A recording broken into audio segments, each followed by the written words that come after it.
नमस्कार दोस्तों, स्वागत है आपका आपके अपने चैनल दिशा स्पिरिचुअल पर।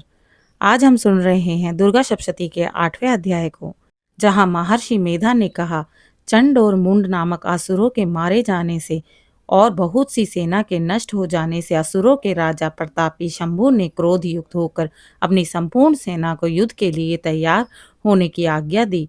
उसने कहा, अब उदयुद्ध नामक 86 असुर सेनापति अपनी सेनाओं के साथ युद्ध के लिए जाएंगे और कंबु नामक 84 सेनापति भी युद्ध के लिए कोटि वीर्य नामक 50 सेनापति और धूम्रकुल नाम के 100 सेनापति प्रस्थान करें। कालक, दोहाद्र, मौर्य और कालके ये देते भी मेरी आज्ञा से सजकर युद्ध के लिए कूच करें। भयानक शासन करने वाला असुरों का स्वामी शुंभ इस प्रकार आज्ञा देकर बहुत बड़ी सेना के साथ युद्ध के लिए चला गया। उसकी सेना को अपनी ओर आता देखकर चंडिका ने अपने धनुष की टंकोर से पृथ्वी और आकाश के बीच का भाग गुजा दिया। हे राजन, इसके पश्चात देवी के सिंह ने दहाड़ना आरंभ कर दिया। अंबिका के घंटे के शब्दों ने उस ध्वनि को और भी बढ़ा दिया। धनुष की टंकार, शेर की दहाड़ और घंटे के शब्द से पृथ्वी और आकाश के बीच का भाग गूंज उठा और इसके साथ ही देवी ने अपने मुख को और भी भयानक बना लिया। ऐसे भयंकर शब्द को सुनकर राक्षसी सेना ने देवी तथा सिंह को चारों ओर से घेर लिया। राजन, उस समय दैत्यों के नाश के लिए और देवताओं के हित के लिए ब्रह्मा, शिव, कार्तिकेय, विष्णु तथा इंद्र आदि देवों की शक्ति जो अत्यंत पराक्रम और बल से संपन्न थी, उनके शरीर से निकलकर उसी रूप में चंडिका देवी के पास गई। जिस देवता का जैसा रूप था, जैसे आभूषण थे और जैसे वाहन थे, वैसा ही रूप, आभूषण और वाहन लेकर उन देवताओं की शक्तियों दैत्यों से युद्ध करने के लिए आ गई। हंस युक्त विमान में बैठकर रुद्राक्ष की माला तथा कमंडल धारण करके ब्रह्मा जी की शक्ति आई। वृषभ पर सवार होकर हाथ में त्रिशूल लेकर महानाग का कंकड़ पहन चंद्ररेखा से भूषित होकर भगवान शंकर की शक्ति माहेश्वरी आई और मोर के आरूढ़ होकर हाथ में शक्ति लिए दैत्यों से युद्ध करने के लिए कार्तिकेय जी की शक्ति उन्हीं के रूप में धारण करके आ गई। भगवान विष्णु की शक्ति गरुड़ पर सवार होकर शंख, चक्र, श्रांग, गदा, धनुष और खड्ग हाथ में लिए हुए आई। श्री हरि की शक्ति वाराही की शरीर धारण करके आई और नरसिंह के समान शरीर धारण करके उनकी शक्ति नरसिंगी भी आई। उनकी गर्दन के झटकों से आकाश के तारे टूट पड़े और इसी प्रकार देवराज इंद्र की शक्ति इंद्री भी ऐरावत के ऊपर सवार होकर आई। इसके पश्चात इन देव शक्तियों से घिरे हुए भगवान शंकर ने चंडिका से कहा, मेरी प्रसन्नता के लिए तुम शीघ्र ही इन असुरों को मार डालो। इसके पश्चात देवी के शरीर में से अत्यंत उग्र रूप वाली सैकड़ों गिदड़ियों के समान आवाज करने वाली चंडिका शक्ति प्रकट हुई। उस अपराजिता देवी ने धूमिल जटा वाले भगवान श्री शंकर जी से कहा, हे प्रभु, आप मेरी ओर से दूत बनकर शुभ अशुभ के पास जाइए और उन्हें अत्यंत गर्वीले दैत्यों से कहिए, उनके अतिरिक्त और भी जो दैत्य वहां युद्ध के लिए उपस्थित हैं उनसे भी कहिए, जो तुम्हें अपने जीवित रहने की इच्छा है तो त्रिलोकी का राज्य इंद्र को दे दो। देवताओं को उनका यज्ञ भाग मिलना आरंभ हो जाए और तुम पताल की ओर लौट जाओ। किंतु यदि बल के गर्भ में तुम्हारी लड़ने की इच्छा है तो फिर आ जाओ, तुम्हारे मांस से मेरी योगनियां तृप्त होगी। चूंकि उस देवी ने भगवान शंकर को दूत के कार्य के लिए नियुक्त किया, इसलिए वह संसार में शिवदूती के नाम से विख्यात हो गई।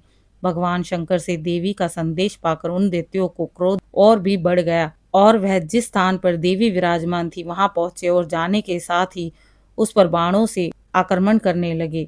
देवी ने उनके फेंके बाणों, शक्तियों, त्रिशूल और फरसों को बाणों को काट डाला और काली देवी उस देवी के साथ आगे बढ़ी और शत्रुओं के त्रिशूल से विदृढ़ करने लगी, खटवांग से कुचलने लगी। ब्राह्मणी जिस तरफ दौड़ती रही उसी तरफ अपने कमंडल का जल छिड़क कर दैत्य को वीर्य व बल से नष्ट करने लगी और इसी प्रकार माहेश्वरी त्रिशूल से, वैष्णवी चक्र से अत्यंत कोप वाली कौमारी शक्ति द्वारा असुरों को मार रही थी। इंद्री के बाजू के प्रहार से सैकड़ों दैत्य रक्त की नदियां बहाते हुए पृथ्वी पर सो गए। वाराही ने कितने ही राक्षसों को अपने थूथन तथा मृत्यु के घाट उतार दिया। दाड़ों के अग्रभाग से कितने राक्षसों की छाती को चीर डाला और चक्र की चोट से कितनों को विदान करके धरती पर डाल दिया। बड़े बड़े राक्षसों को नरसिंही अपने नाखून से विदीर्ण करके भक्षण कर रही थी और सिंहनाद से चारों दिशाओं गूंजती हुई रणभूमि में विचर कर रही थी। शिवदूती के प्रचंड अट्टहास से कितने ही दैत्य भयभीत होकर पृथ्वी पर गिर पड़े और उनके गिरते ही भक्षण कर गई। इस तरह क्रोध में भरे हुए मातृगणों द्वारा नाना प्रकार के उपाय बड़े बड़े असुरों को मारते गए। बड़े बड़े असुरों को मरते देखकर राक्षसी सेना भाग खड़ी हुई और उनको इस प्रकार भागता देखकर रक्तबीज नामक महापराक्रमिक राक्षस क्रोध से भरकर युद्ध के लिए आगे बढ़ा। उसके शरीर से रक्त की बूंदें पृथ्वी पर जैसे गिरती ही रही। तुरंत वैसे ही शरीर वाला तथा वैसा ही बलवान दैत्य पृथ्वी से उत्पन्न हो रहा था।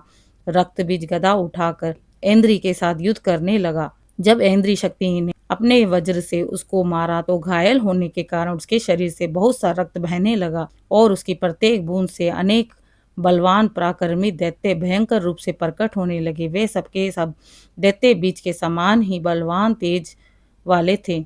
वह भी भयंकर अस्त्र शस्त्र लेकर देवियों के साथ लड़ने लगे।